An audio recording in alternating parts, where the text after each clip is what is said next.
반갑습니다. 방금 전에 이제 제 소개는 이제 간단하게 말씀을 드렸고요. 그래서, 첫 꼭지로 이제 스마트 팩토리 물류 추진 스마트 팩토리와 물류 추진 동향에 대해서 간단히 좀 살펴보도록 하겠습니다. 전체적으로 이제 산업의 트렌드를 이해하실 때는, 뭐 간단하게 말씀을 드리면, 주요 대기업들이 어떻게 지금 추진을 하고 있는지, 그 주요 대기업의 추진 동향을 보시면, 적어도 그 산업의 전반적인 어떤 트렌드를 여러분들이 좀 파악을 하실 수가 있습니다. 일단 뭐 삼성을 빼놓을 수가 없을 것 같은데, 삼성, 그리고 여기 나오는 이제 주요 대기업의 추진 사례들은 뭐 제가 따로 어떤 뭐 소설을 만든 건 아니고, 주요 이제 언론에 발표된 내용들을 제가 이 나름대로 좀 요약을 해서 말씀을 드리는 거고요. 삼성 반도체, 물론 국내뿐만이 아니고 뭐 전 세계적으로 가장 이제 글로벌한 회사라고 할 수가 있겠죠. 삼성 반도체에 이제 어떤 뭐 사전 나오셔가지고 하신 말씀은, 삼성 반도체의 경우는 생산성을 1% 높이면 약 1,500억 정도를 이 절감을 좀 할 수 있다고 합니다. 반도체의 분야의 연간 설비 투자 규모는 뭐 이 날이 갈수록 커지고 있는데, 한 번 라인을 신설할 때는 뭐 대략 한 15조 원 정도, 뭐 어마어마한 돈이 들죠.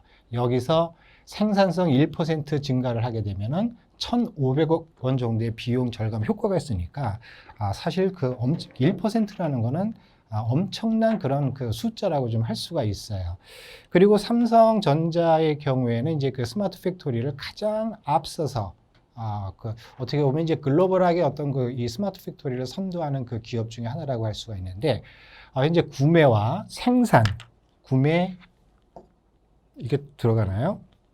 구매, 생산, 물류, 그 다음에 이런 전체적인 기업의 프로세스를 통합자도화하고 설비의 지능화를 통해서 공장의 이 고장에 대한 원인, 분석 시간을 기존 대비 약 90% 정도 이상 절감을 하는 효과를 좀 얻고 있고, 그리고 공정 지능화를 통해서 전체적으로 공정의 품질을 약 한 30%를 증가를 좀 하고 있다고 합니다. 사실 실제 이런 효과에서 나오는 어떤 비용적인 효과는 굉장히 어마어마하다고 할 수가 있어요. 그 다음에 이제 뭐 전자 회사의 양대산맥이라고 할 수가 있겠죠. LG전자.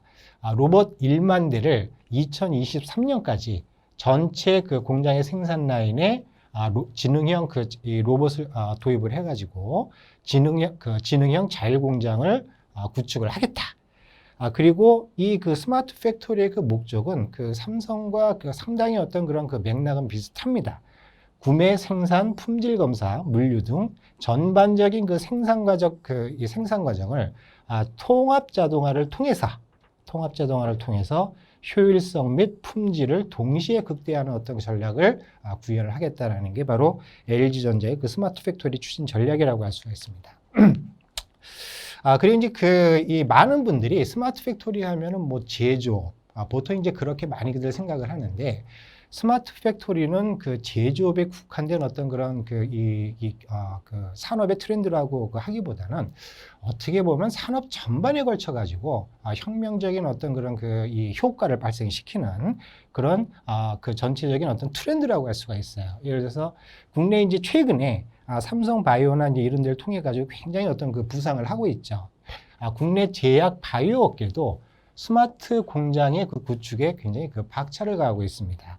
그리고 이 제약 바이오 업계도 마찬가지로 스마트 공장 확대를 지금 속도를 내고 있는 중인데, 목적은 거의 비슷해요. 기존의 어떤 그런 제조 기업들과 제품의 기획부터 설계, 생산, 유통, 판매 등 제조업에 대한 전 과정을 통합 자동화를 통해서 비슷하죠. 생산 효율성과 품질을 극대화하는 것을 주 목적으로 하고 있습니다. 그리고 이런 제약 바이오 업계에서 뭐 어떤 끝나느냐, 사실은 그게 아니고, 최근에는 거의 이제 뭐 전쟁이라고 할 수 있을 정도로 물류 업계의 스마트 물류 시스템 구축이 굉장히 경쟁이 치열합니다. 그리고 이제 어떤 하나의 굉장한 어떤 그런 동력원이 된 것 중에 하나, 얼마 전에 뭐 여러분들도 아마 잘 알고 계실 거예요. 쿠팡이 이제 미국의 나스닥에 이제 상장을 하면서 약 5조 원의 총알을 이제 확보를 했어요. 그걸 가지고 상당 금액을 이제 그 스마트 물류 시스템 구축하는데 투자를 하겠다. 이제 그렇게 하면서 이게 이제 그 촉발제가 돼가지고 쿠팡뿐만이 아니고 뭐 여러 가지 뭐 그 CJ라든가 이런 물류 유통의 그 거대 기업들이 그 스마트 물류 시스템의 구축에 이제 박차를 가하고 있습니다. 그리고 이 스마트 물류 시스템도 물류회사의 스마트 물류 시스템도 이런 삼성전자나 LG전자 같은 제조회사의 어떤 그런 그 스마트 팩토리하고 구조적으로 아주 유사를 합니다. 근데 목적은 좀 약간 달라요. 그 어떤 그 시스템에 대한 어떤 기술이나 들어가는 어떤 그런 이 여러 가지 어떤 그 기법들은 비슷한데 목적은 약간 좀 다른 게 스마트 물류 시스템의 그 핵심은 업체들이 물류센터의 허브 역할을 하는 걸 이제 풀필먼트 이 센터라고 하는데 이 물류센터로 모인 수백만 가지의 물품을 목적지별로 얼마나 빠르고 정확하고 효과적으로 자동적으로 분류를 하느냐가 바로 스마트 물류 시스템의 핵심이라고 할 수가 있겠습니다. 자, 그러면 이제 간단하게 국내 그 스마트 팩토리, 특히 스마트 물류 시스템에서 특히 최근에 어떤 이슈가 되고 있는 스마트 물류 시스템이 어디까지 지금 와 있는지를 잠깐 짧은 동영상, 한 2분 정도 될 겁니다. 동영상을 보시고 다음 얘기를 이어가도록 하겠습니다. 자, 그럼 동영상 잠깐 보도록 하겠습니다.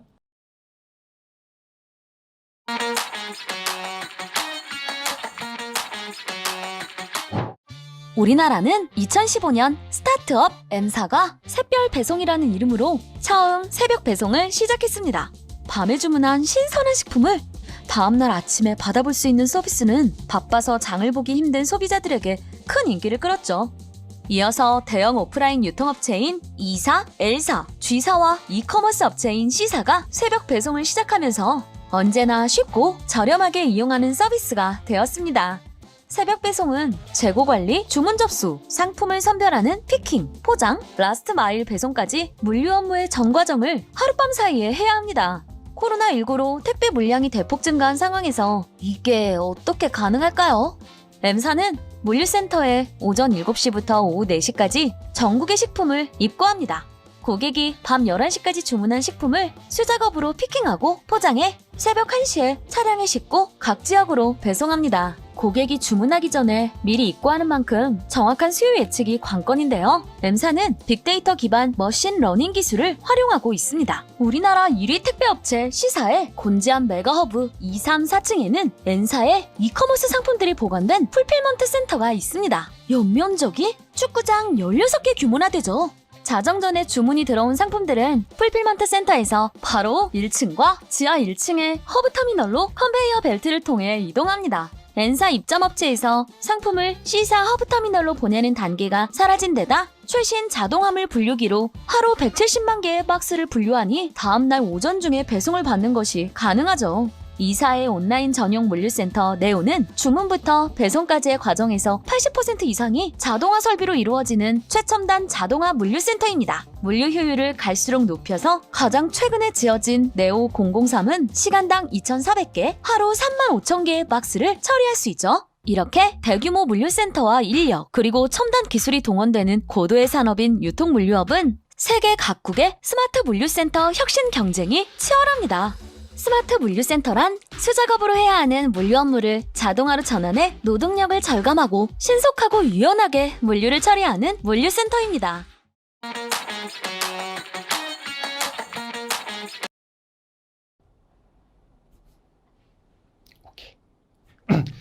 네, 어떻게 여러분들 잘들 보셨습니까?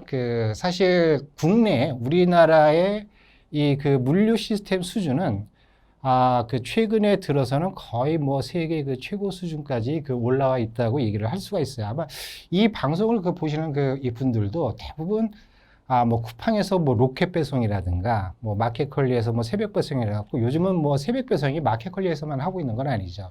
그런 거는 뭐 몇 번씩은 다 사용을 좀 해봤을 것 같아요. 사실은 여러분 굉장히 편하게 사용을 하고 있는데 그 편하게 사용을 하기 위해서 이런 스마트 물류 시스템이 사실은 그렇게 뒤에서 백업을 좀 하고 있는 거예요.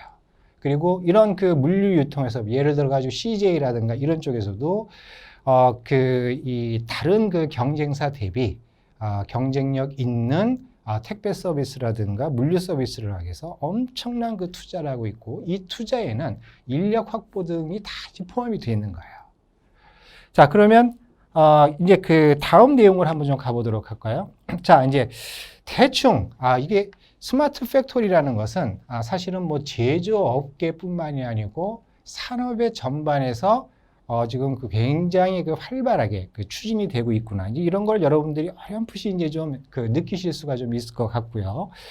사실 스마트 팩토리라는 개념은 그 한 뭐 4, 5년 전부터 나오기 시작했는데 4, 5년 전만 하더라도 스마트 팩토리 하면은 굉장히 생소하고 굉장히 좀 멀리 있어 보이고 이런 느낌을 받았었는데 요즘 들어서 스마트 팩토리라는 거는 그냥 자연스럽게 얘기들을 하고 있어요.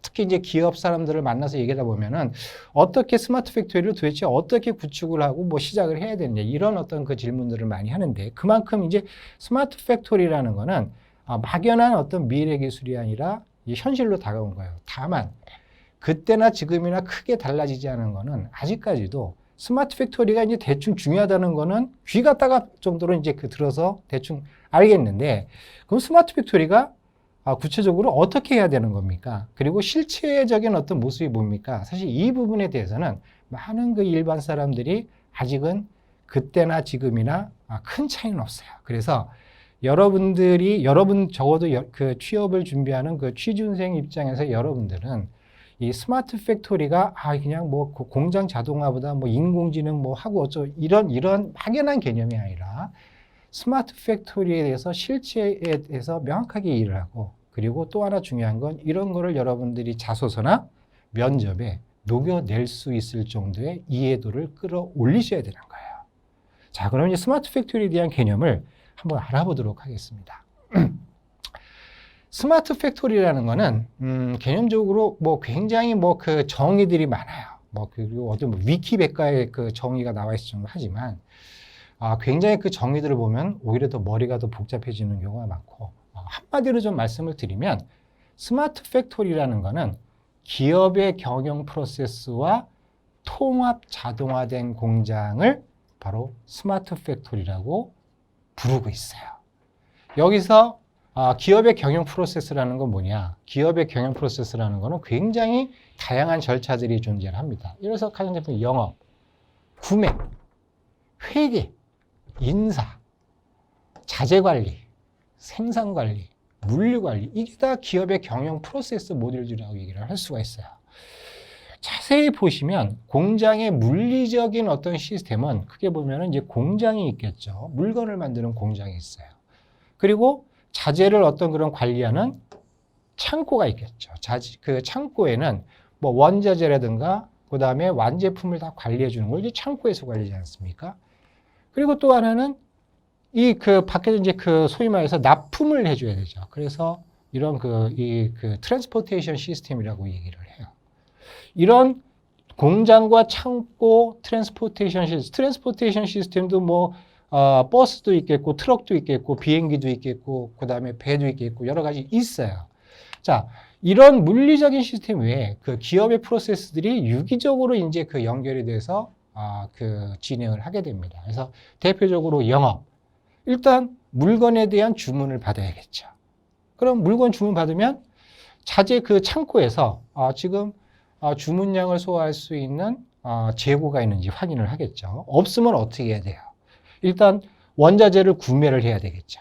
구매를 해서 그 다음에 생산 관리를 통해 가지고 자 물건을 얼마를 만들지를 이제 그 플래닝을 하게 돼요. 그래서 최종적으로 생산 계획이 수립이 되면 비로소 그 생산 이 프로덕션 오더라고 해가지고 생산 주문을 공장에 비로소 내리게 됩니다. 그러면 공장에서는 열심히 이제 그 제품을 만들어서 창고에다 놓고 그 다음에 물류 관리 시스템을 통해서 이제 고객들한테 딜리버리라고 그러죠. 배송, 납품을 좀 하게 됩니다. 자, 그러면 이런 그 물리적인 시스템과 그 기업의 경영 프로세스들이 있어요. 여기는 또 이제 뭐냐면 기업의 어떤 그 최종 목적은 뭐겠어요? 수익을 창출하는 거죠. 수익을 창출하기 위해서는 여러 가지 그 원가 계산하고 세무적인 것도 하고 여러 가지 회계 처리를 해줘야 돼요. 당연히 회계 쪽에 있고 회계 프로세스가 있어요. 그리고 또 하나는 기업은 누가 운영을 합니까? 누가 움직이게 합니까? 사람이죠, 사람. 직원. 바로 HR이라고 해서 인사관리 시스템이 또 유기적으로 연동이 돼야 됩니다. 자, 이게 바로 지금 그 기업의 모습이라고 할 수가 있어요. 자, 이 상태에서 자, 그러면 도대체 지금 얘기하는 스마트 팩토리와 그 다음에 공장 자동화 뭐가 차이입니까? 자, 그 차이점에 대해서 한번 한 뎁스도 한번 들어가 보도록 하겠습니다. 자, 기존 공장을 한번 볼까요? 기존 공장은 자, 영업 프로세스 구매 회계 쭉 있습니다. 자, 근데 여기 대부분 다 영업도 컴퓨터를 사용하고 있어요. 컴퓨터. 구매도 컴퓨터를 이용해서 관리를 해요. 구매도. 회계, HR, 뭐 자재 관리, 생산 관리 다 컴퓨터로 합니다. 자, 그런데 여기서 이제 중요한 포인트가 있습니다. 요즘 보면은 뭐 디지털 트랜스포메이션 얘기해가지고 그다음에 통합이라는 얘기를 많이 해요. 자, 이게 그 중요한 포인트가 뭐냐면 이 각각의 기업의 이 경영 프로세스들이 유기적으로 연동이 돼서 통합적으로 운영이 돼줘야 되는 거예요. 그게 사실은 포인트입니다. 자, 그러면 영업부서에서 이 물건에 대한 주문을 받았어요. 주문을 받으면 일단 재고가 있는지 없는지 파악을 해서 이 자재관리부서로 자, 이만큼 100대가 지금 주문이 들어왔으니까 100대를 기존 재고에서 보낼 건지 생산을 할 건지를 좀 파악을 해 주셔. 그러면 영업부서에서 주문 정보를 자재부로 전달을 하게 돼요. 그리고 마찬가지예요. 자재관리에서 지금 보니까 이게 그 생산 재고가 한 뭐 그 50대가 모자르고 50대 분량에 해당하는 원자재를 구매를 해야 돼. 그러면 구매부서에 야 50대 분량의 원자재를 구매해 주세요. 이렇게 또 정보를 서로 교환을 해줘야 됩니다. 각각의 프로세스 간에 바로 정보 교환이라는 소위 말하는 통합적인 연동 프로세스가 존재를 하는 거예요. 자, 그러면 여기서 이제 그 중요한 이제 그 포인트가 하나 있습니다. 이런 각각의 프로세스 간의 그 정보 교환을 그러면 지금은 어떻게 하고 있느냐? 그게 바로 기존 공장인 거예요. 한번 볼까요? 어떻게 하고 있는지? 바로 그러한 경영 프로세스 간의 정보 교환을 지금은 사람들이 하고 있는 거예요. 사람이 주문이 들어오면 엑셀로 만들어가지고 이메일로 다른 부서에 업무 협조전을 보내고 뭐 이런 식으로 지금 진행을 하고 있는 거예요. 마찬가지예요. 자재 관리에서 물류관 쪽에서 자 보면은 이만큼의 물건을 공장에서 꺼내서 창고에서 꺼내서 고객한테 납품해 주세요. 어떻게 정보를 전달합니까? 사람이 엑셀로 만들어 가지고 이메일로 통보를 전송을 해주는 거예요. 그게 바로 그 대다수의 지금 현재 공장들에서 진행되는 바로 프로세스 통합의 실체인 거예요. 즉 프로세스의 통합을 현재 그 공장은 바로 통합의 주체가 바로 사람이라는 거죠. 사람. 그러면 스마트 팩토리는 뭐가 다릅니까? 바로 스마트 팩토리는 이런 경영 프로세스 간의 정보 교환을 바로 컴퓨터로 자동화를 하고 있는 거예요. 기존에 사람이 했던 그런 여러 가지 어떤 그 정보 처리 작업을 바로 컴퓨터로 자동화해서 사람의 그 손의 개입을 최소화시킨 그런 공장이 바로 스마트 공장이라고 지금 부르고 있는 겁니다. 이게 전통적인 공장과 스마트 공장의 가장 큰 차이점은 기업의 경영 프로세스 간의 그 소위 말하는 그 정보통신을 사람이 주도적으로 하느냐 아니면 컴퓨터로 자동화되어 있느냐. 이게 바로 그 회사의 그 기업의 스마트 팩토리에 대한 수준을 구분하는 척도가 되는 거예요. 자, 그러면 스마트 팩토리를 도대체 왜 구축합니까? 뭐 목적은 하나겠죠. 왜 스마트 팩토리를 구축하겠어요? 여러분들도 뭐 어렴풋이는 대부분 다 정답을 알고 있을 거예요. 생산성 향상이죠. 생산성 향상은 기업의 뭐로 직결이 됩니까? 수익성 향상에 직결이 되는 거예요. 생산성, 즉 단위 시간에 얼마나 많은 제품을 더 많이 만들어낼 수 있느냐. 그걸 보통 이제 생산성이라고 얘기를 합니다. 생산성, 그러니까 예를 들어서 하루 동안에 만드는 그 이 제품의 물량을 기존의 100대에서 만약에 110대를 만든다. 그만큼 비용이 세이브가 되는 거예요. 그리고 품질 향상. 자, 보세요. 여러분들. 그래서 제품을 만드는데 불량률이 한 2, 3% 나와. 요즘은 불량률이 2, 3% 나오면 그 회사는 문을 닫아야 됩니다. 불량률 0.1%를 더 줄이느냐 못 줄이느냐가 이게 기업의 제조 경쟁력에 큰 어떤 바로미터가 지금 되고 있는 거예요. 또 뭐를 효과를 볼 수 있느냐. 납기를 줄였어요. 여기서 얘기하는 납기라는 거 아마 뭐 그 이공계 그 이 학생분들은 아마 다 알고 계실 거예요. 납기라는 거. 즉 고객한테 제품을 전달하는 그 이 리드 타임 기간을 최소로 그 줄이면 줄일수록 그만큼 그 고객의 만족도가 높아져 가지고 다른 경쟁사 대비 자기네 제품에 대한 더 우수한 경쟁력을 확보를 할 수가 있는 거죠. 납기를 줄인다. 또 하나 노동력을 절감을 할 수가 있죠. 근데 사실은 솔직히 말씀드리면 스마트 팩토리를 하면서 뭐 예를 들어서 뭐 이 노동력을 줄인다 이런 얘기는 거의 안 해요. 왜냐하면 이게 그 일자리와 그 직결되는 문제이기 때문에 어떻게 보면 굉장히 그 민감한 문제일 수가 있지만 사실 현실은 이런 걸 통해 가지고 기존에 10사람이 하던 거를 뭐 7사람이 한다든가 뭐 어떤 이 언론지상에 나온 건 아니지만 요새 보면은 뭐 중국을 전 세계 공장이라고 얘기를 하고 있죠. 중국의 예전에 어떤 회사, 제조 회사는 10,000명이 운영하던 공장이 있었대요. 그 10,000명이 운영한 제조 공장에서는 전 세계의 어떤 그런 그 주문 의뢰를 받아서 그 제조를 전문적으로 하는 공장이었어요. 근데 로봇 시스템으로 자동화하면서 그 공장의 직원이 10,000명에서 500명으로 줄였다고 합니다. 그 500명으로 줄이면서 그 500명의 역할은 뭐냐? 기계를 관리하는 역할로 바뀌게 되는 거예요. 그래서 노동력의 절감도 사실은 그 현실적으로는 무시할 수 없는 그런 그 효과라고 할 수가 있고요. 그 다음에 이제 그 원가를 줄일 수 있다. 예를 들어서 불량률 줄이고, 그 다음에 노동력 줄이고, 시간 줄이고, 이게 다 원가를 줄이는 어떤 그런 이 지름길이 되는 거거든요. 원가. 제조 그 사업을 하는 기업 치고, 원가 줄이는 노력 안 하는 기업은 전 세계적으로 한 군데도 없습니다. 원가 0.1% 줄이기 위해서, 왜냐하면 0.1%를 줄이면 그 수익이 0.1% 느는 게 아니에요.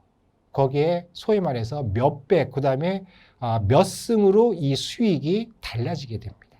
그 작은 차이가 실질적으로는 어마어마한 수익성의 개선의 효과를 나타내는 거예요. 이게 바로 스마트 팩토리의 궁극적인 구축 목적이라고 할 수가 있습니다. 즉, 돈을 줄이는 거예요. 돈을 줄이는 거는 그만큼 그 회사의 경쟁력을 높이고 비용을 줄인다는 거는 수익을 극대화를 시킬 수가 있다는 거죠. 자, 돈이 되니까, 한마디로 얘기해서 돈이 되니까 그렇게 하는 겁니다. 그 회사들이 어떤 뭐 자선사업 하려고 하는 건 아니고 다 돈을 이 수익성을 극대화하기 위해서 바로 스마트 팩토리를 지금 추진을 하고 있는 거예요. 자, 그러면 이제 스마트 팩토리의 개념은 뭐 이 정도로 좀 하고요. 그러면 이제 스마트 팩토리에 그러면 수많은 그 소프트웨어들을 사용을 하는데 그 중에 핵심 소프트웨어는 과연 뭔지. 진짜 어떻게 보면은 기술적인 안고라고 좀 할 수가 있습니다. 스마트 팩토리의 핵심 소프트웨어. 스마트 팩토리에 사용되는 소프트웨어는 어마어마하게 종류가 많아요. 그 중에 핵심 소프트웨어를 꼽으라고 하면 딱 3개를 꼽을 수가 있어요. 3개. 자, 한번 알아보겠습니다. 스마트 팩토리의 핵심 소프트웨어. 이 소프트웨어는 사용하는 소프트웨어는 굉장히 많아요. 근데 스마트 팩토리의 핵심 소프트웨어는 첫 번째, ERP. 여러분들 ERP 들어보셨을 거예요. ERP. 우리나라 말로는 그 전사 자원 그 계획 시스템이라고 얘기를 하는데 ERP라는 거는 저렇게 이해를 하시면 좀 직관적으로 어느 정도 좀 이해가 될 수 있을 것 같아요. ERP라는 거는 기업의 업무 프로세스를 효율화하기 위해서 사용하는 기업용 소프트웨어의 총 집합을 ERP라고 부르고 있어요. 예를 들어서 뭐 인사 프로그램, 회계 프로그램, 그 다음에 생산관리 프로그램, 이런 게 다 ERP의 다 하나의 모듈들이 되는 거죠. 그리고 MES. ERP는 여러분들이 많이 들어보셨을 겁니다. 이제 두 번째 핵심 소프트웨어가 바로 MES. Manufacturing Execution System이라고 해가지고, 우리나라 말로는 제조 실행 시스템이라고 합니다. 자, 뭐 자세히 지금 뭐 여러분들이 이해하실 필요는 없어요. 제조 실행 ERP 대비 제조 실행 MES, 즉 제조 실행 시스템의 역할은 뭐냐? 딱 요거예요. 생산 공정을 실시간으로 관리해주는 IT 시스템을 바로 MES라고 부른다라는 거예요. 자, ERP와 MES의 그 차이는 뭐냐? 자, MES는 공정 관리, 제조 공정은 뭐 굉장히 여러 개의 공정으로 구성되어 있지 않습니까? 예를 들어서 원자재 투입 공정, 그 다음에 조립 공정, 그 다음에 뭐 검사 공정, 그 다음에 어떤 물류 공정, 이런 것들이 다 공정이거든요. 이런 게 공정이 실행되는 거를 실시간으로 관리해 주는 게 바로 이 MES라는 놈이에요. 그럼 ERP랑은 무슨 차이냐? ERP는 실시간 공정 관리라기보다는 일종의 계획을 수립하고 실적을 분석하는 관리 전용 IT 시스템이라고 얘기를 할 수가 있어요. 사실 ERP에는 실시간이라는 공정이라는 개념이 들어가지는 않아요. 생산 계획을 수립하고 그 다음에 나중에 얼만큼 생산이 됐는지 그 실적을 데이터로 입력해서 관리를 해주고, 일종의 엑셀 작업도 뭐 ERP 작업의 하나라고 여러분들이 이해를 하시면 돼요. MES는 바로 계획보다는 좀 더 이런 설비에 더 오리엔트 돼서 이 설비를 공정에 따라서 실시간으로 운영을 관리해주는 시스템이 바로 MES라는 겁니다. 자, 그리고 지금까지 공장 자동화는 사실은 뭐 최근의 개념이 아니에요. 벌써 수십 년 됐어요. 전통적인 공장 자동화 영역은 바로 현장 설비를 PLC나 이런 제어 시스템을 통해서 자동화하는 거에 초점이 맞춰져 있어요. 현장 설비의 자동화에 초점. 근데 지금 얘기하는 스마트 팩토리 영역은 바로 이런 관리 시스템에 초점이 맞춰져 있는 거예요. 관리 시스템에 초점이 맞춰져 있면서 여기서 중요한 포인트가 있습니다.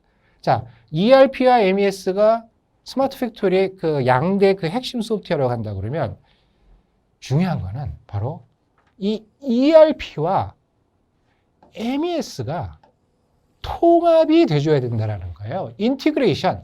이게 바로 요즘 얘기하는 디지털 트랜스포메이션의 최종 목표예요. 이 ERP와 MES의 통합. 이거를 민트라고 보통 이 업계에서는 얘기를 하고 있어요.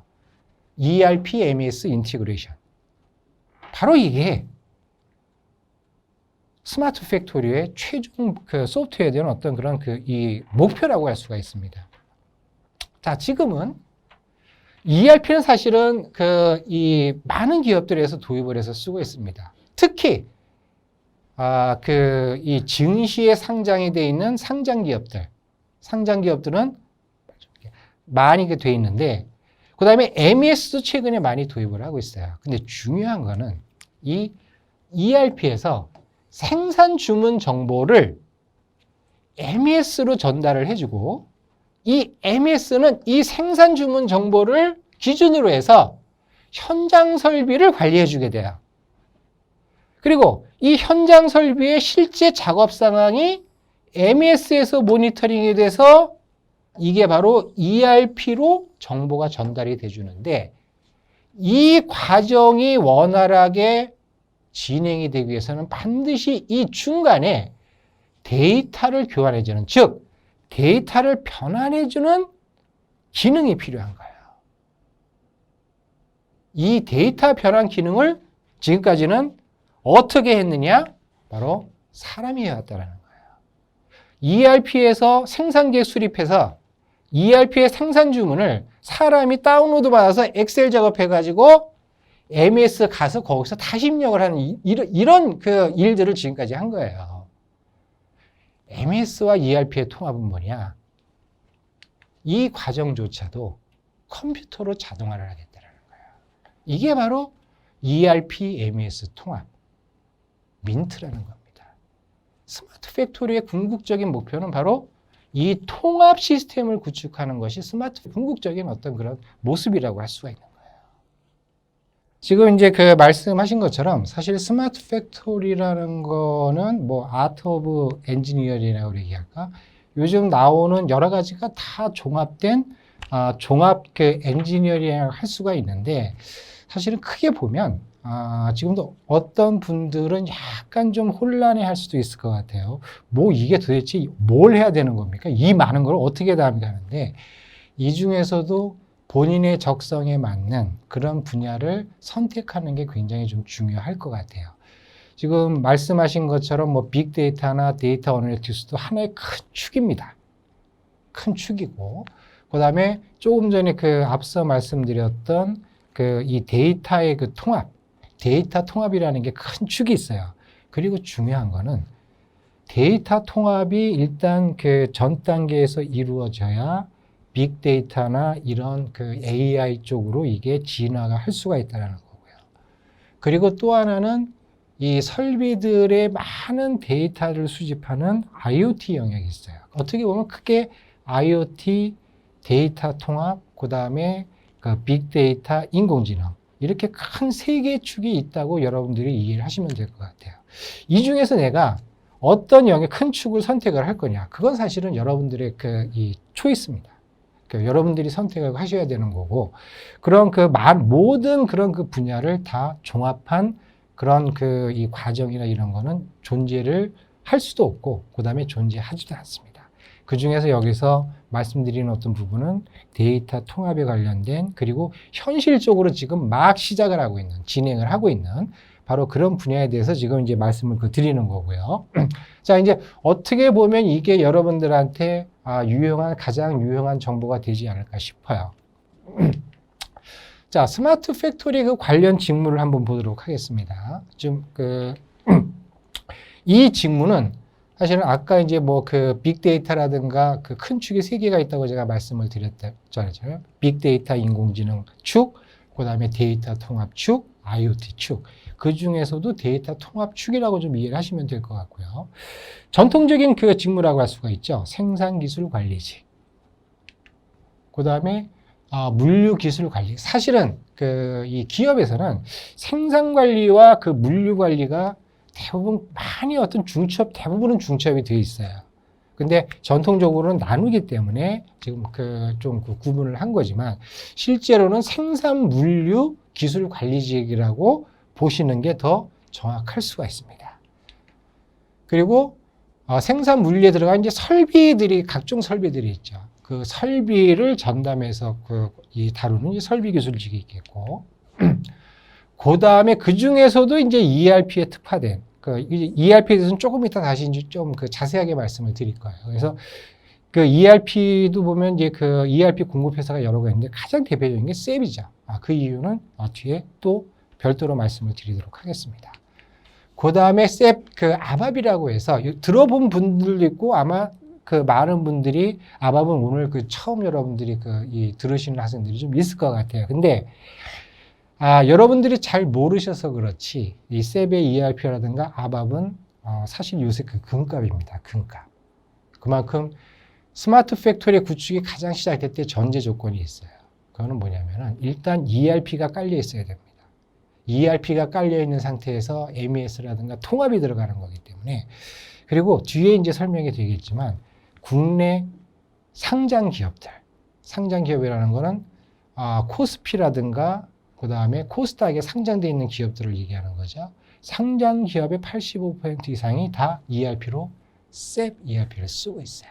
그래서 이 SAP ERP가 그래서 중요하다는 얘기예요. 그리고 스마트 팩토리 그 전문직.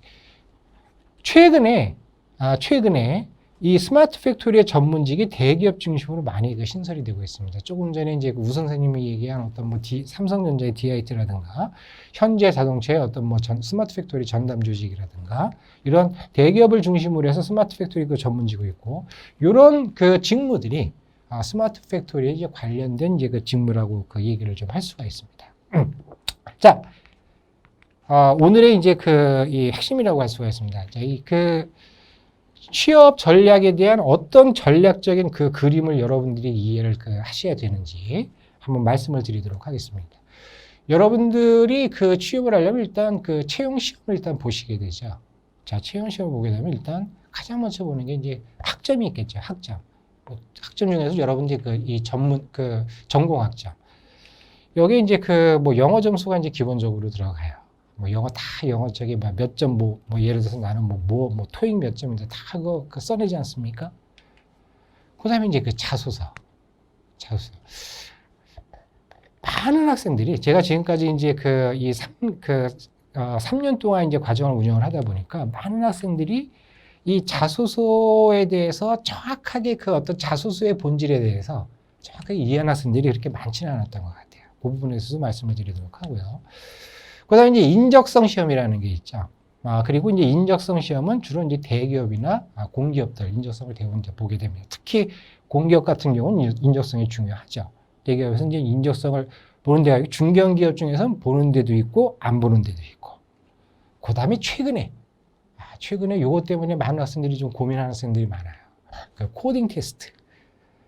코딩 테스트는 사실은 대부분 모든 기업들이 보는 건 아닌데 요즘 이제 코딩 테스트를 보는 추세로 많이 추세가 되고 있죠. 특히 대기업 중심으로 해가지고. 자, 여기까지가 어떻게 보면은 기본 기초 역량 평가라고 얘기를 할 수가 있어요. 그 다음에 이제 중요한 거 면접이라는 게 있어요. 면접. 각각의 평가 점수들이 모여서 누적 점수를 가지고 최종적으로 이제 당락을 결정을 하게 되겠죠. 자, 그럼 여기서 보통 여러분들이 대입을 볼 때 이제 커트라인 보통 얘기를 많이 하잖아요. 커트라인은 어느 정도 선에 있을까? 합격 커트라인은 대충 요 정도 위치에 있다고 보시면 돼요. 대략적으로 요 정도 위치에. 자, 보겠습니다. 이게 좀 그림이 좀 잘못됐는데 학점부터 코딩 테스트까지가 기본 역량 평가 점수라고 보시면 돼요. 기본 역량 점수. 기초적인 역량을 이제 보는 거다.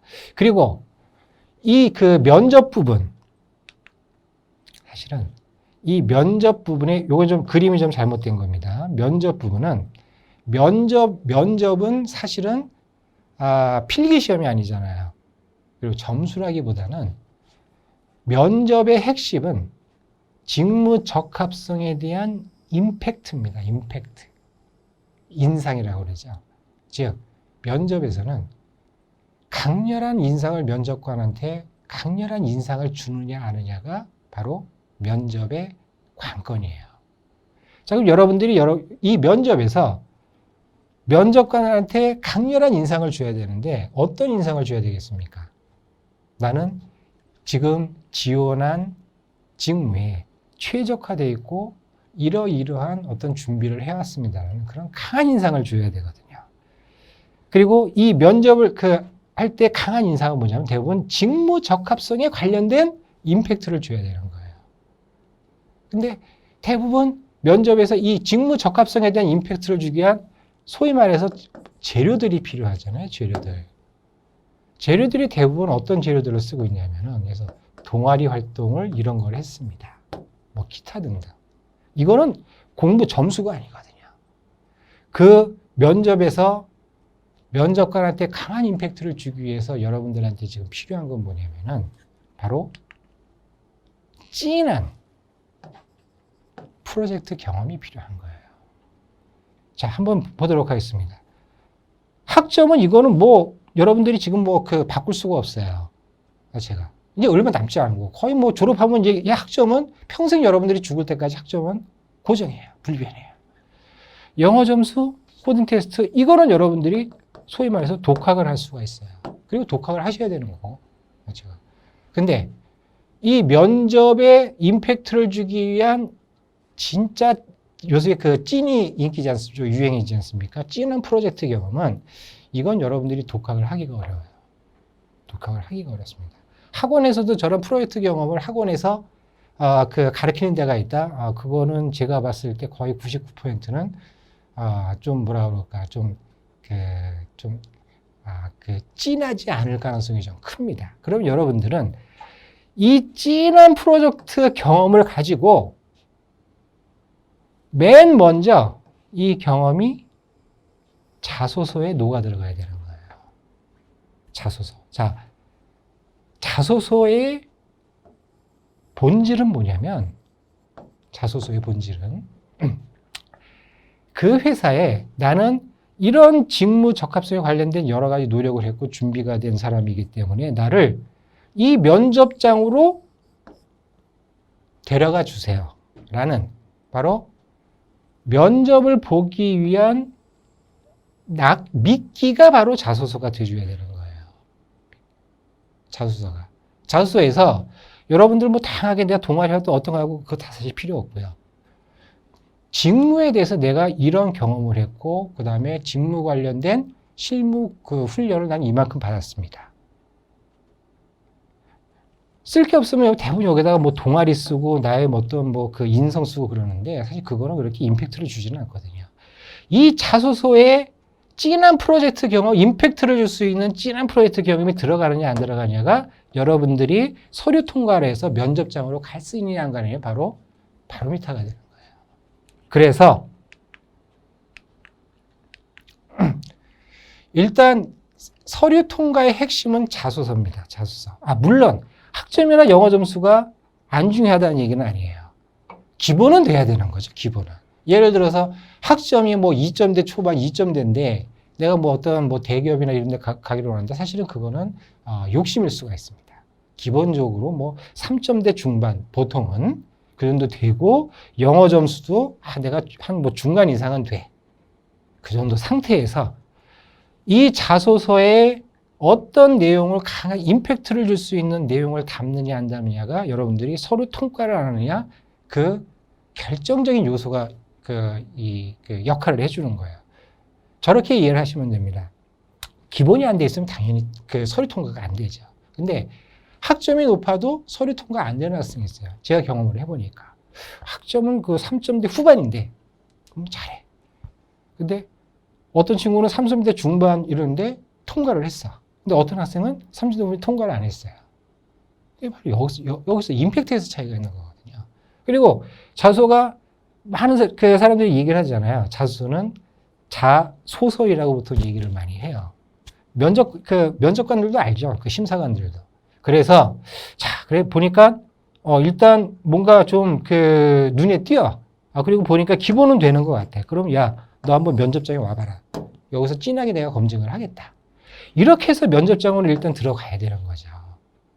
그게 바로 자소서에서 진한 경험을 여기서 얼마나 여러분들이 녹여내느냐. 근데 이걸 그 많은 학생들이 대부분 잘 모르고 있어요. 그렇죠? 그리고 면접장에서 소위 말하는 진검승부가 바로 여기서 일어나는 거예요.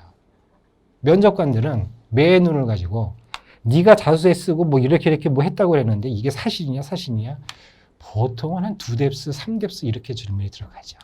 여기서 여러분들이 그 질문을 이겨내면 여러분들은 합격을 하는 거고 만약에 그 뭐 한 번, 두 번 이렇게 그 이어진 질문에 대답 어버버 하잖아요. 얘가 보니까 소설을 썼구나. 이렇게 되는 거예요. 하지만 이 중요한 거는 여러분들이 얼마나 진짜 그 찐한, 리얼한 프로젝트 경험을 갖느냐가 자소서와 면접의 바로 핵심 그 재료가 된다라는 거예요. 그래서 합격의 핵심은 면접에서 강한 직무 적합성에 대한 면접관에 대한 강한 임팩트, 점수가 아닙니다. 면접관, 이건 어차피 면접관들이 주관적으로 판단하기 때문에 저도 이제 이 면접을 많이 여러 번 들어갔지만 결국에 대부분은 다 비슷비슷해요. 그리고 뭐 몇 문제 줬는데 뭐 칠판에서 PT 잘못했다고 해가지고 뭐 어떤 얘는 이건 아니에요. 임팩트. 얘가 보니까 뭔가 굉장히 어떤 좀 인상적이야. 그 인상을 여러분들이 면접관한테 심어주느냐가 면접을 통과하느냐 하느냐 바로 그 결정적인 요인이고 그게 바로 합격의 바로미터가 된다는 얘기예요. 그리고 최근에 이제 코딩 테스트에 대한 어떤 좀 이 질문들이 좀 있어요. 그래서 그 정리를 좀 해봤는데 뭐 여러분들 아마 준비하는 분은 뭐 저보다 더 경험이 많으실 수도 있는데 뭐 그냥 간단하게 이건 정리를 하도록 하겠습니다. 일단 언어는 자바, 파이썬, 뭐 자바스크립트, C#, 뭐 여러 가지의 종류가 있는데 그건 선택이죠. 여러분들 뭐 원하는 거 여러분들이 가장 자신 있는 언어 선택해서 푸세요. 이렇게 되는 거예요. 그리고 대충 구성을 보면 알고리즘 문제가 3문제에서 한 4문제 정도 나오고요. 그리고 최근의 추세인데 SQL 문제가 1문제 정도 나와요. 그래서 대략 2시간 정도 이제 푸는 거죠. 근데 예전에는 안 그랬는데 최근에 보면 이제 SQL 문제가 이제 굉장히 기본적으로 나오기 시작을 했어요. 그건 뭐냐면 데이터 분석, 빅데이터 뭐 이런 요즘은 데이터 시대, 인공지능 시대라고 그러잖아요. 인공지능도 사실은 기반은 데이터거든요. 데이터의 기초는 SQL이에요. SQL. 그래서 그걸 이제 기업들이 알기 시작을 한 거예요. 데이터베이스뿐만이 아니고 빅데이터나 인공지능학에서 기본을 일단 SQL 물으면 안 되겠구나. 그래서 이제 SQL 문제가 1문제 정도 이제 기본 출제가 되기 시작을 하는 거예요. 자, 그리고 이제 중요한 얘기인데 여기서 소프트웨어 전문직이냐, 전문 개발직. 그래서 저런 거죠. 뭐 게임 개발자. 그다음에 뭐 네이버의 어떤 플랫폼 개발자. 그다음에 뭐 인공지능 알고리즘 개발자. 이런 사람들을 이제 소프트웨어 전문 개발자라고 얘기를 해요. 그런 소프트웨어 전문 개발자를 뽑는 직무라고 그러면 당연히 코테라고 그러죠. 코테가 핵심 평가 요소가 됩니다. 그러나 소프트웨어 전문 개발직이 아닌 일반 기술직, 조금 전에 얘기했던 뭐 스마트 팩토리 데이터 통합이라든가 이거는 소프트웨어를 전문으로 개발하는 건 아니거든요. 개발된 솔루션들을 가지고 얼마나 활용도를 활용을 잘 하느냐. 이런 측면이기 때문에 이런 일반 IT 기술직의 경우에는 코딩 테스트가 핵심 평가 요소는 아니에요. 이걸 여러분들이 잘 이해를 하셔야 됩니다. 핵심 평가 요소는 아니다.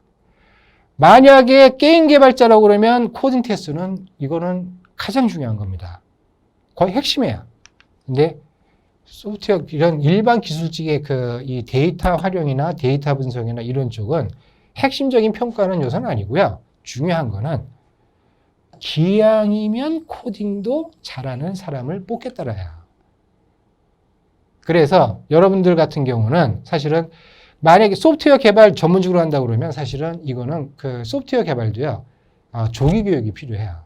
그리고 소프트웨어 이 교육을 하다 보면 소프트웨어에 어렸을 때부터 소프트웨어에 미치는 애들이 있어요. 미치는 애들이 진짜 그런 애들이 보통 이제 그런 데 많이 가는 거고 예를 들어서 지금 뭐 소프트웨어를 한 번도 안 했는데 한번 열심히 해가지고 뭐 어디를 해보겠습니다. 좀 쉽지는 않아요. 사실은. 그래서 이런 스마트 팩토리나 이런 일반 IT 기술직 같은 경우에는 기왕이면 잘하는 학생을 뽑기 때문에 그래서 여러분들이 이거 뭐 정확하게 사실은 기준은 없는데 일단 과락만 안 한다라는 생각으로 가지고 준비를 하시면 충분하고 그 다음에 특히 여러분들이 신경 써야 되는 건 SQL 부분을 좀 많이 신경을 좀 써줘야 된다는 거고요. 자, 제가 얘기한 시간이 굉장히 많이 지났는데 좀 어떻게 이 시간 좀 빨리 해야 되겠죠? 그러면 우선은 여기서 한번 안 그래도 학생들이 선생님 제가 지금 꾸준히 보니까 전체적으로 이제 뭐 코딩 공부도 해야 되고 요거는 여러분들 한번 스크린샷 한번 부탁드리겠습니다. 잠시 한번 부탁드리고. 자, 요거는 제가 좀 설명이 필요해요. 네네네. 이게 중요한 얘기인데 사실은. 네네네. 자, 여러분들은 앞으로 이제 대화 최대한 3번 정도의 이 맞습니다. 대조신의 공채 기회가 있을 거예요. 그래서 아마 이 방송을 듣는 학생들은 대부분 이 졸업한 지 뭐 작년에 졸업했거나 올해 졸업했거나 이제 내년에 졸업할 예정이다. 네. 보통 이제 그러는데 보통은 최대 이 3번의 이 신입 공채가 이제 기회가 주어집니다. 그리고 채용 트렌드가 수시 같은 경우는 대부분 경력직을 많이 뽑고 신입 공채는 대부분 공채로 많이 뽑아요. 예전만큼 공채가 많이 없던 예전 정규화되지는 않았지만 맞습니다.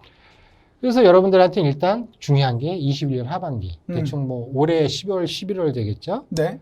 그리고 내년 상반기 네. 그리고 이제 하반기 어떻게 보면 이 3번의 기회가 공채가 주어질 기회가 겁니다. 남아 있는 거죠. 네. 자, 올해 하반기에 합격하는 게 베스트죠. 그죠, 맞습니다. 뭐 이건 뭐 여러분들 당연한 다 얘기죠. 예, 맞습니다. 이걸 생각하고 지금 이 방송을 듣고 있을 거예요, 사실은. 네, 네.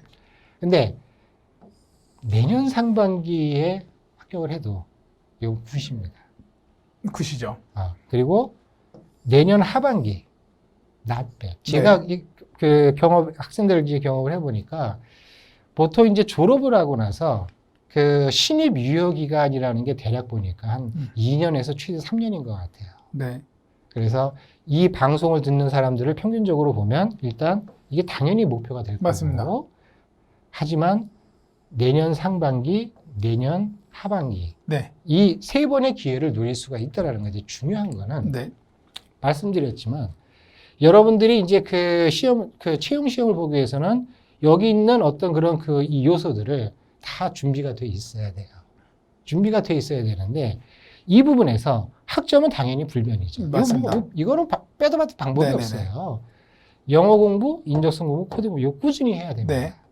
그리고 중요한 거 면접 자소서에 들어갈 내용은 딱 적어요. IT 직무 실무에 대한 내용하고 네. 자 직무 IT와 일반 코딩 언어하고는 달라요. 다릅니다. 직무 IT 실무를 습득하고 그 다음에 실무 프로젝트 경험을 해야 되는데 네. 이 부분은 여러분들이 독하기 어려워요. 독하기. 그리고 이걸 가장 잘 해줄 수 있는 데가 사실은 국비 과정이 가장 근접이 되어 있습니다. 자, 근데 이 스마트 팩토리 관련돼서 요번 7월부터 시작하는 네. 과정이 있어요. 네. 그래서 여러분들이 이런 기본적인 공부를 하면서 맞습니다. 훈련을 이 부분을 국비 과정을 통해서 여러분들이 채울 수가 있어요. 충분히 가능하다고 근데 보입니다. 내년 상반기에는 없습니다. 없습니까? 없습니다. 자, 이거 무슨 얘기냐? 현재 여러분들이 바로 이 부분, 채용의 당락을 결정했던 이 네. 부분에 대한 내용을 습득할 수 있는 기회가 올 하반기가 사실은 유일하다는 거예요. 내년에 이 인적성이나 코딩은 계속 자기 공부할 수 있어요. 이 부분은 내년 상반기에 아마도 스마트 팩토리에서 가장 아까 중요한 포인트가 뭐라고 그랬습니까? 통합이라고 그랬잖아요. 네. 통합에 관련된 그런 과정이 없습니다. 이 부분을 채울 수가 없어요. 중요한 건 뭐냐? 일단 이 부분에 대해서 같이 여러분들이 병행할 수 있는 부분은 이번 하반기 과정이 유일하다라는 거예요. 네. 그러니까 이게 어떻게 보면은 여러분들 보시다시피 이거를 미리 훈련을 받아놓으면은 어쨌든 뭐 물론 당연히 이때 끝내야겠지만 하지만 이때 이때도 22년, 22년 그렇죠. 뭐 하반기에도 이거는 역량을 갖춰놨으니까 이건 어디 안 가는 역량이니까 이 부분들은 계속 공부가 가능하니 교수님 말씀은 저 빨간색을 빠르게 공부해라 라고 얘기를 하시고 그죠? 그래서 타이밍이 중요하다는 네, 거예요. 맞아요.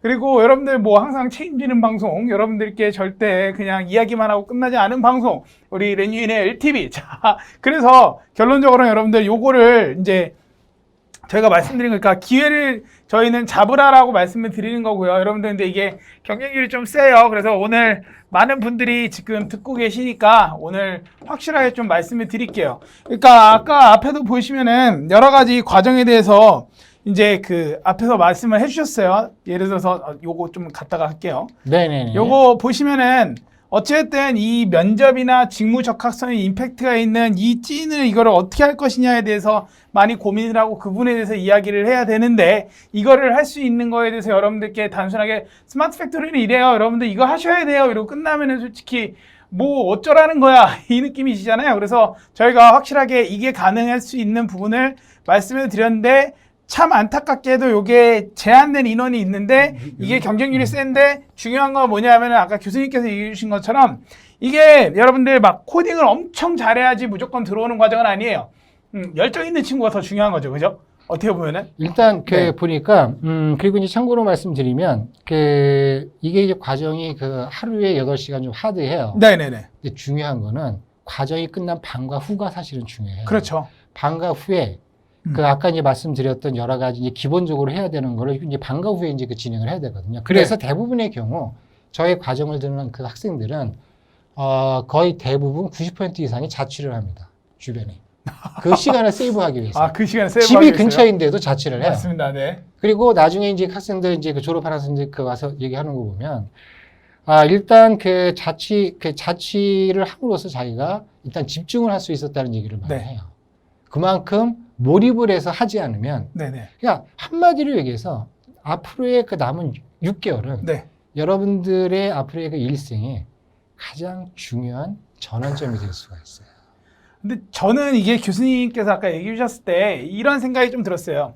요거 말씀해 주셨을 때 있잖아요. 요거 무슨 느낌인지 처음에 딱 막 말씀하실 때 무슨 말씀이신지라고 저도 솔직히 조금 무슨 말씀이실까 했는데 지금 제가 이 글만 보면 이해가 안 돼요. 들으면서 이게 그 말이구나 느꼈던 게 여러분들 이거를 하나 딱 해놓으시면은 그래도 이후로는 자, 여러분 여기 보시면은 SAP ERP하고 MES를 통합하는 시스템 구축 프로젝트라고 되어 있고 이 프로젝트를 한다라고 되어 있는데요. 이거 솔직히 여러분들 신입사원이 이거 하고 들어가는 사람은 없다고 보시면 돼요. 예. 이거 되게 제가 알기로도 MES를 해봤다라고 말을 하는 것 자체가 굉장히 좀 대단하지 않나라고 생각은 드는데 참고로 말씀을 드리면 여러분들이 만약에 자소서에 이 내용을 쓰잖아요. 네. 일단 눈에 딱 들어옵니다. 맞습니다. 그리고 그 면접에 들어가지. 실제 그 어떤 그 경험을 이제 그 얘기를 하는 거예요. 그 학생들이. 네네네. 계속 이 질문만 한다는 거예요. 너 진짜 그 해봤냐? 거짓말. 사실이냐? 도대체 거짓말 어디서 같으니까. 그걸 하느냐? 그 MES가 뭔지 아느냐? 네. 왜냐하면 지금 이제 회사에 있는 사람들도 상당수가 MES를 잘 몰라요. 그렇죠. 근데 세븐 들어갔어. 네. 세븐 여러분들도 들어본 사람들이 많을 거예요. 맞죠. 근데 SAP ERP와 MES를 통합을 해? 네. 도대체 그게 사실이야? 맞는 얘기야? 계속 이 질문만 한다는 거야. 그러니까 보통 이제 들어가면 이제 면접 장소에 이제 이 복수 면접, 그러니까 그 뭐라 그러죠? 멀티 면접이라나? 네네네네네. 5명이, 다들, 3명이나 다들 네네. 면접인데 30분 30분 동안에 계속 자기하고만 얘기를 했다는 거야. 그 얘기만 한다는 거죠. 그렇죠. 그래서 여러분들이 이걸 만약에 경험을 한다고 네네네. 그러면 적어도 면접장까지 가는데 기본이 된다는 전제하에서 네. 면접장까지 가는 거는 걱정 안 하셔도 돼요. 자, 여러분들이 조금 보시면요. 이제 완벽한 그런 말씀을 드릴게요. 자, 7월 12일 날 과정을 시작을 할 거고요. 12월 24일 날 크리스마스 이브 날 아마 성탄 파티를 크리스마스 파티 하실 거죠, 교수님? 어떤 거요? 크리스마스 파티. 그 전에 할 겁니다. 네, 아무튼 그래서 880시간입니다. 진짜 찐으로 빡실 겁니다. 진짜 찐으로 빡실 거고요, 여러분들. 이게 소프트웨어 전문 인력 양성이라는 이름이 돼 있지만 정말 스마트 팩토리를 정말 제대로 하고 마지막 프로젝트까지 하는 과정으로서 모든 시설, 스마트 팩토리 할 수 있는 여러분들이 진짜 가시면 와 할 정도의 모든 것들이 굉장히 큰 공간 한 30평 넘는 걸로 30평 그러니까 같아요. 다 갖춰져 있을 거예요. 3년 동안 계속 평가 받아가지고 네네네네. 유지된다는 것 자체로 그죠, 더 이상 맞습니다. 얘기를 안 해도 될 것 같아요. 네. 근데 여러분들 7월 2일까지 신청서를 내셔야 될 거고요. 이거는 렌유이 사이트나 제가 알기로는 카페가 있는 걸로 알고 있는데 유인이들 링크 좀 주시고요. 저희 가서 신청을 하시면 되는데 여러분들 죄송하지만 이게 20명을 뽑기 때문에 자소서도 보고요. 자소서를 보는 게 막 여러분들이 뭐 했어요가 아니에요. 정말 열정적으로 하시고 싶은 분들께 기회를 드리고 싶은 거예요. 왜냐하면 이게 다 해서 여러분들 무료입니다. 렌유인이 막 이렇게 제가 여러분들한테 과정을 막 소개 잘 안 하잖아요. 여러분들한테 막 여러분들 이런 과정 있습니다. 들으세요. 이런 거 잘 안 해요. 왜냐면은 유료 과정은 제가 하면서도 되게 좀 마음이 그래요. 별로 저는 좀 그런데 요거는 100% 그냥 무료 과정이에요.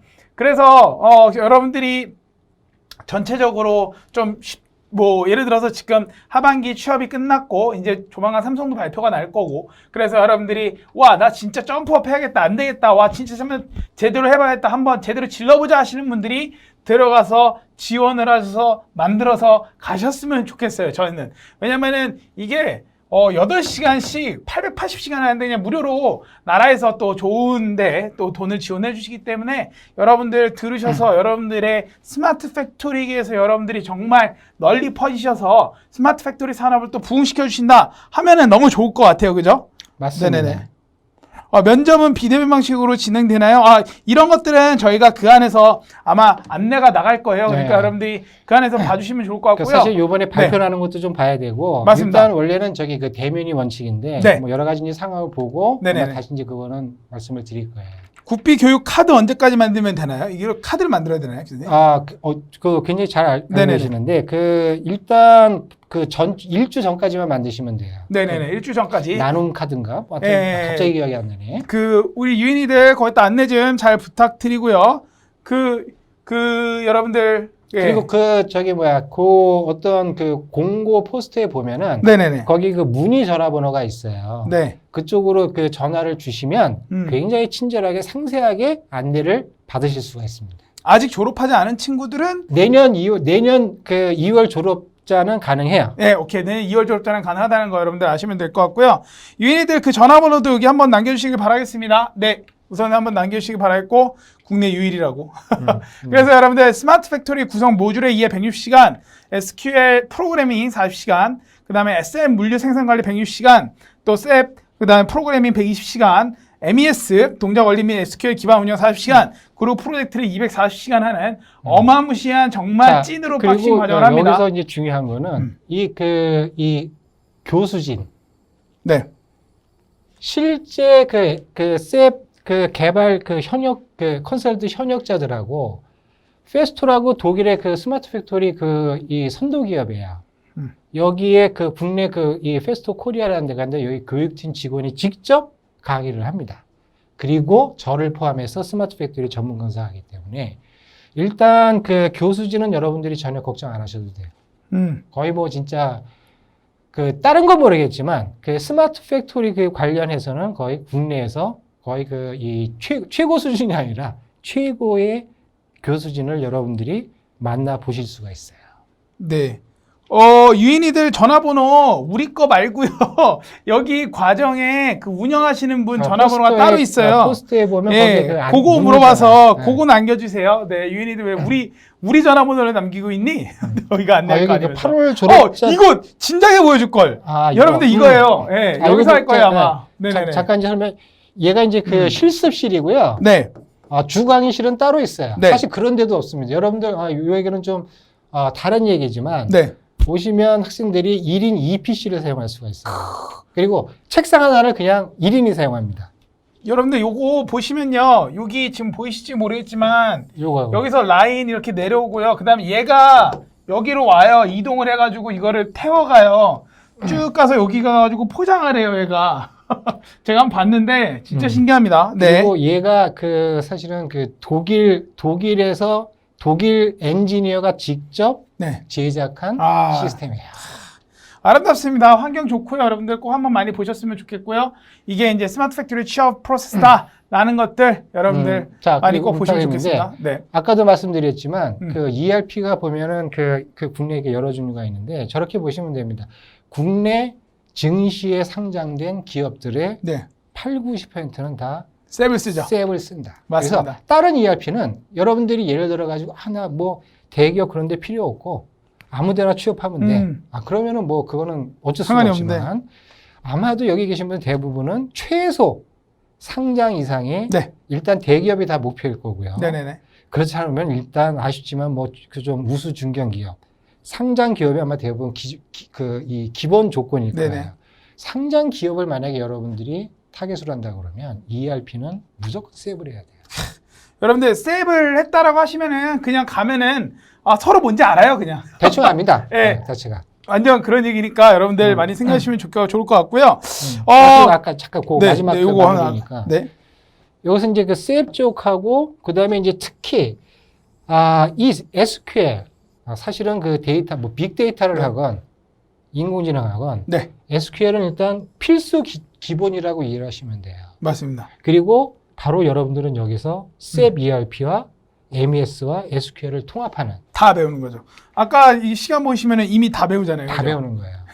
여러분들이 이걸 소화해서 여러분들 자소서에 쓰고 네. 면접에서 거기에 든 2차, 3차 질문 그죠? 여러분들이 대응할 수 있으면 그리고 여러분들이 다른 기본 이 점수가 평균 이상만 되면 여러분들은 적어도 1년 안에 다 취업을 하실 수가 있어요. 자, 여러분들 7월 2일까지 신청받습니다. 여러분들 많이들 신청하셨으면 좋겠고 전화번호 남겨드렸습니다. 궁금하시면 여기 전화하시면 돼요. 내일부터 지금은 퇴근하셨을 거니까 지금 다 내일부터 퇴근했어요. 전화 받으시니까 여러분들 전화를 해보시면 좋을 것 같고요. 어쨌든 이 멋있는 곳에서 여러분들 많은 스마트 팩토리 관련된 인력들이 잘 나오셨으면 좋겠습니다.